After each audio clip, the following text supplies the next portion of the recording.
All right, so we're talking about this idea of being a detective and seeking after God like a detective might. So I'm curious if any of you all have favorite detective shows that you watch. There's a lot of good ones out there. So yeah, what do y'all watch? Law and Order. Jim Canyon on Homicide Hunter. Homicide Hunter. Okay, I don't know that one. Blue Bloods. NCIS. I watched NCIS for a long time. That's a good one. Yeah, you got another one? Criminal Minds. That was a little dark for me. What else? Any Sherlock fans? Really? I would have thought we'd have a few of those. Grace? No? Anybody else? Any other shows that you like? Anybody like White Collar? It's been on for a little while. That was one of my favorites. Man, y'all, I'm striking out here. And tell me what else? What else? The Hallmark ones, they have on Sunday night. The Hallmark ones? Okay. All right, we're going to go with NCIS as our guide here. A lot of people have seen that. The lead character on NCIS is a guy named Jethro Gibbs. Just goes by Gibbs. Everyone calls him Gibbs. And he will walk into a crime scene and he will immediately start taking stock of what's going on, trying to figure out what happened, trying to pull in all the evidence in order that he can figure out what happened and who's the culprit and why the crime happened. But I want you to envision this. It can be Gibbs or whatever crime show you're familiar with. And imagine the lead character walking into a crime scene and looking around and seeing there's evidence all over the place and just kind of going, ooh. Okay. Who got lunch? See you later. And just being done with it. And it doesn't matter how good the evidence is. It doesn't matter what's there, how obvious it is what crime happened. If the detective doesn't care, they're not going to figure anything out. Why bother? And so, as we start to think about this idea of looking for, well, what is the evidence that we can find about how we find God, and how we encounter God, and how we pursue God, the first thing that we have to do is we have to care.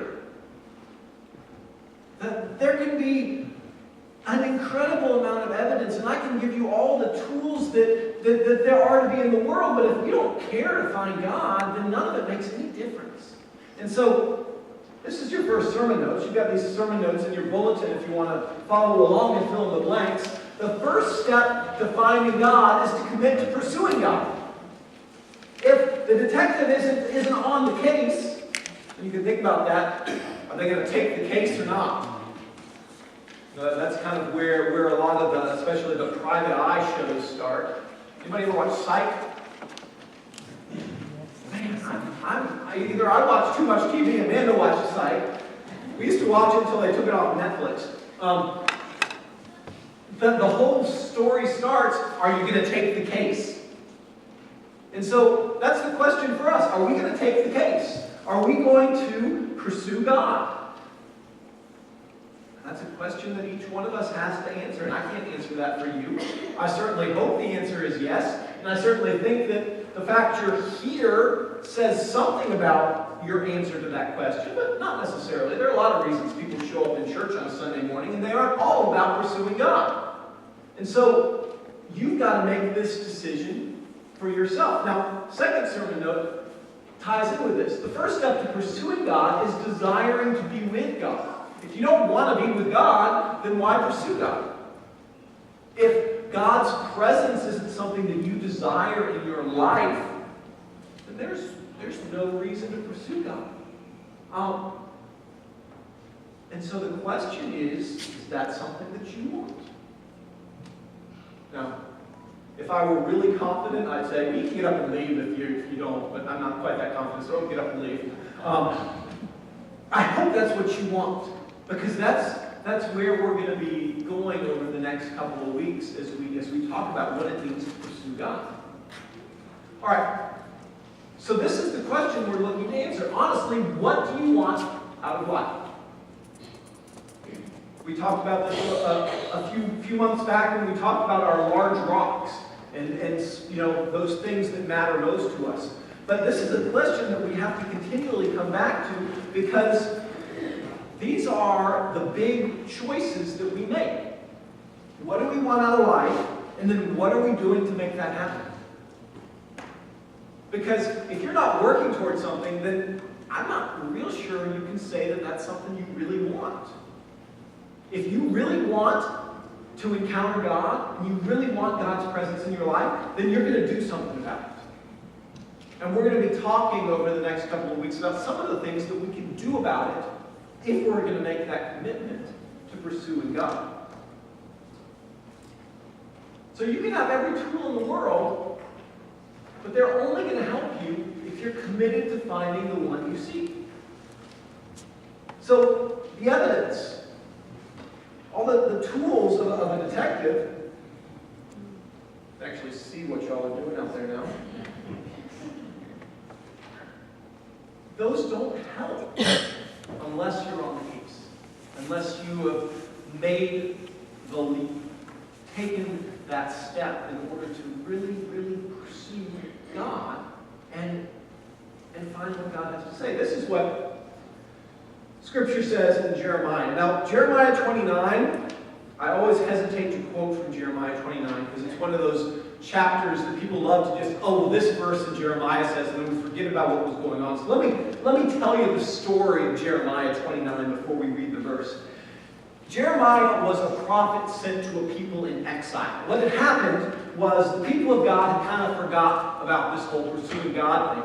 And God sent the prophets to remind them, and they said, yeah, we got better things to do. And eventually God sent the Babylonians, an entire army, who went in, they destroyed Jerusalem, they destroyed the temple, they took the people into exile, and Jeremiah was a prophet to those people who were in exile, people who thought that God was located there in Jerusalem. They thought the temple in Jerusalem was God's house.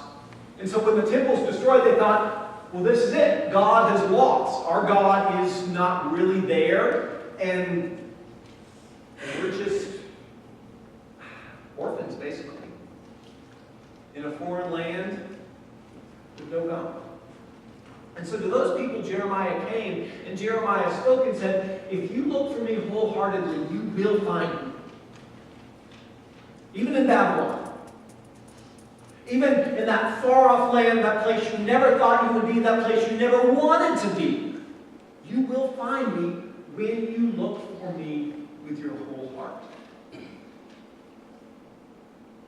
And the message for us is the same. It's not enough to say, yeah, I kind of like to see God. But God is inviting us to this wholehearted pursuit. This is how Jesus said it. He said, keep on asking, and you will receive what you ask for. Keep on seeking, and you will find. Keep on knocking, and the door will be open to you. There's this sense of persistence in what Jesus is saying. Now, like, we come up to Alex. Hey, Alex, I want your shoe. I want your shoe, man. Let me have your shoe. Can I have your shoe? Come on. Let me have your shoe, Alex. Alex, I need to have your shoe.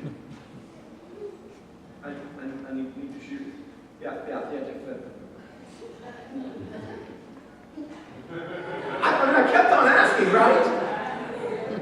Thank you, Alex.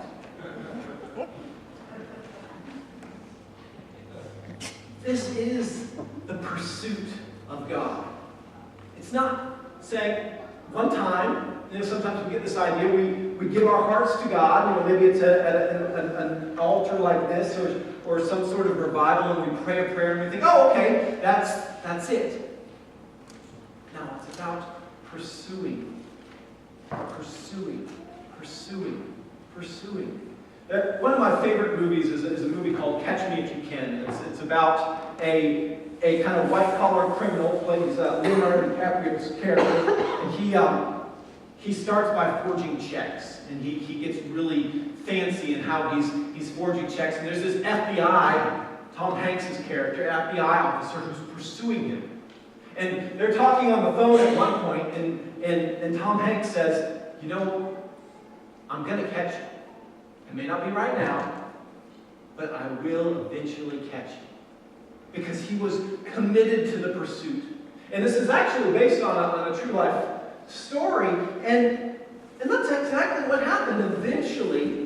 Eventually, the pursuit paid off. Eventually, he found him. Eventually, he caught him. And this is what it means to pursue God. Now, the difference here being God wants to be found. God is not hiding from us, but God does want people who are committed to the pursuit.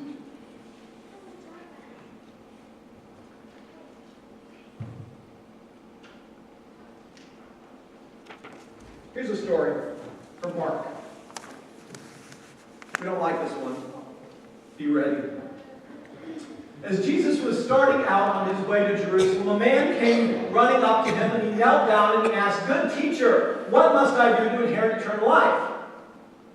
"Why do you call me good?" Jesus asked. "Only God is truly good. But to answer your question, you know the commandments. You must not murder, you must not commit adultery, you must not steal, you must not testify falsely, you must not cheat anyone, honor your father and mother." "Teacher," the man replied, "I've obeyed all these commandments since I was young." Looking at the man, Jesus felt genuine love for him. "There's still one thing you haven't done," he told him. "Go, sell all your possessions and give the money to the poor, and then you will have treasure in heaven. And then come and follow me." At this, the man's face fell. He went away sad, for he had many possessions.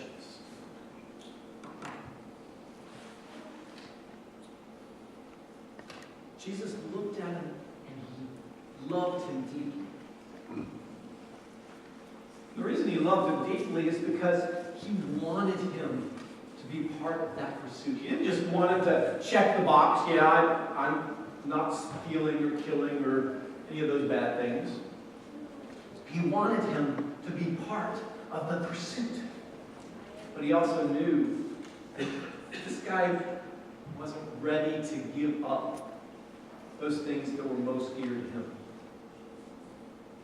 His possessions, his money. So he went away sad because he had many possessions. Now, when you study Scripture, you quickly come to realize that people have been studying Scripture for a long time. And everybody under the sun has an opinion about, well, what does this mean? What does this mean? Is this Jesus saying everybody should give up everything? Or is this Jesus saying this guy had too much love for money? Or somewhere in the middle?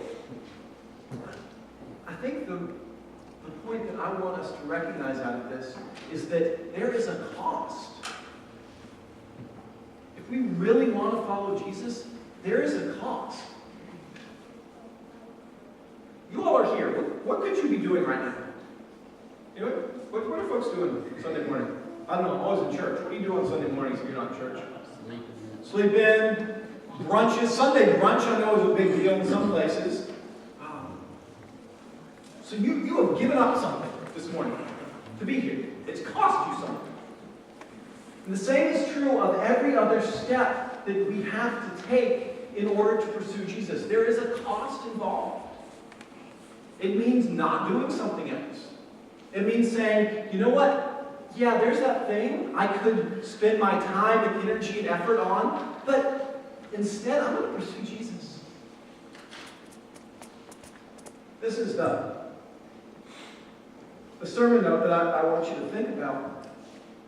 Pursuing God has a cost. We have to make choices to put the pursuit first. Otherwise, money, jobs, sports, hobbies, and games will push God to the side. I had a confirmation class at a previous church. There's one girl who came to be part of the confirmation class. I hadn't known her before. I was excited to have her there, and she was there sometimes and not there sometimes, kind of just enough to kind of get through what we were talking about for the confirmation class.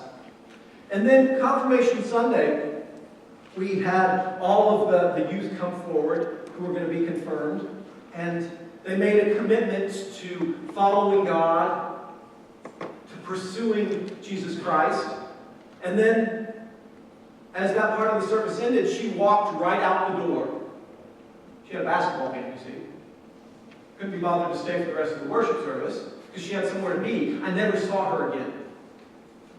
And I think about her often because that's so, in my mind, that so epitomizes the challenge that we have. Now, certainly there's nothing wrong with basketball games. But there's only so many things we can commit to in life. That's just the reality. Each of us has 24 hours today. If you got more than that, let me know how you figured that out. I'd love to get in on that. We have 24 hours in a day. We have 7 days in a week. We can do only so much.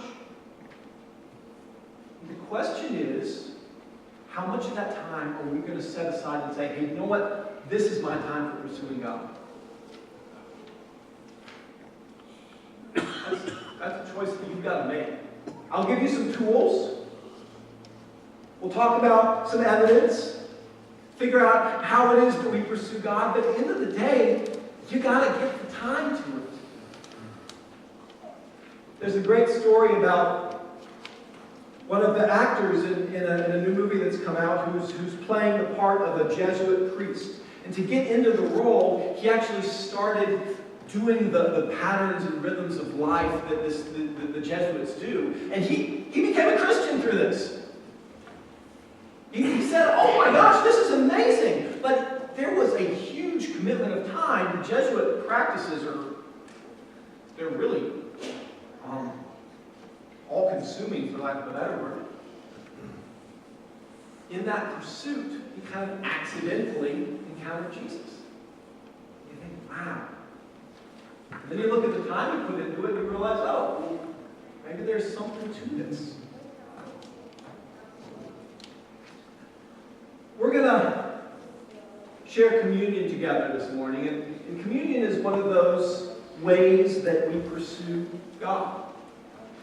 Jesus said, you know what, you want to find me? Here's a really good place to find me. Because this is my life. This is my blood. And so, as we begin this pursuit, I want you to think about communion as kind of your commitment to the journey of following Jesus. I suspect many of you have made that commitment before in your life, but I want you to make it again this morning as we break bread together. Let's pray. Lord, we're thankful for the pursuit. Thankful that as we follow, you promised us that you're going to show up in our lives. We ask that you help us. Help us to encounter you this morning. Help us to draw near to you and commit to the pursuit. We thank you, Lord. And we pray this in Christ's name. Amen.